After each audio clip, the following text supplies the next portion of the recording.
70 లక్షలు లంచం తీసుకుంటూ income tax officer Jeevan Lal దొరికాడు. హైదరాబాద్ ఆదాయపు పన్ను శాఖలో కమిషనర్ గా జీవన్ లాల్ పనిచేస్తున్నారు. ఈ కేసులో ప్రమేయం ఉన్న 5గురిని అరెస్ట్ చేసి కోర్టులో హాజరుపరిచింది సిబిఐ. ఓ ప్రైవేటు సంస్థ అప్పీల్ను అనుకూలంగా పరిష్కరించడానికి 70 లక్షలు డిమాండ్ చేయగా స్పాట్లో 69 లక్షలు దొరికాయి. మధ్యవర్తులతో కలిసి ప్రైవేట్ సంస్థకు లాభం వచ్చేలా ఇన్కమ్ ట్యాక్స్ ఆఫీసర్ వ్యవహరించారని ఆరోపణలు ఉన్నాయి. ముంబైకి చెందిన మధ్యవర్తి దగ్గర లంచం తీసుకుంటూ జీవన్ లాల్ పట్టుబట్టాడు. ముంబై, హైదరాబాద్, ఖమ్మం, విశాఖపట్నం, ఢిల్లీలోని 18 ప్రాంతాల్లో సిబిఐ అధికారులు సోదాలు నిర్వహించారు. ఈ సోదాల్లో 70 లక్షలతో కీలక డాక్యుమెంట్స్ ని కూడా స్వాధీనం చేసుకున్నారు. ఈ కేసులో ప్రమేయం ఉన్న 5గురిని అరెస్ట్ చేసి రిమాండ్కు తరలించారు సిబిఐ అధికారులు.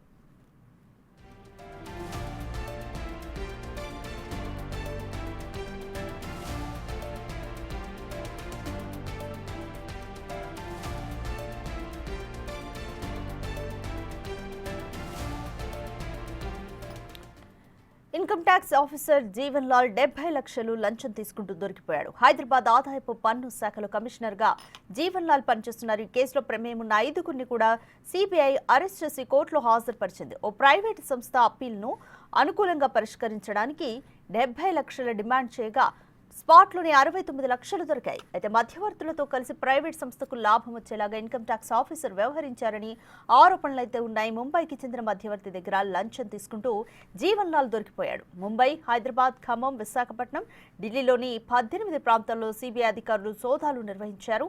ఈ సోదాల్లో 70 లక్షలతో కీలక డాక్యుమెంట్స్ ని కూడా స్వాధీనం చేసుకున్నారు. ఈ కేసులో ప్రమేయం ఉన్న 5గురిని కూడా అరెస్ట్ చేసి రిమాండ్కి తరలించారు సిబిఐ అధికారులు.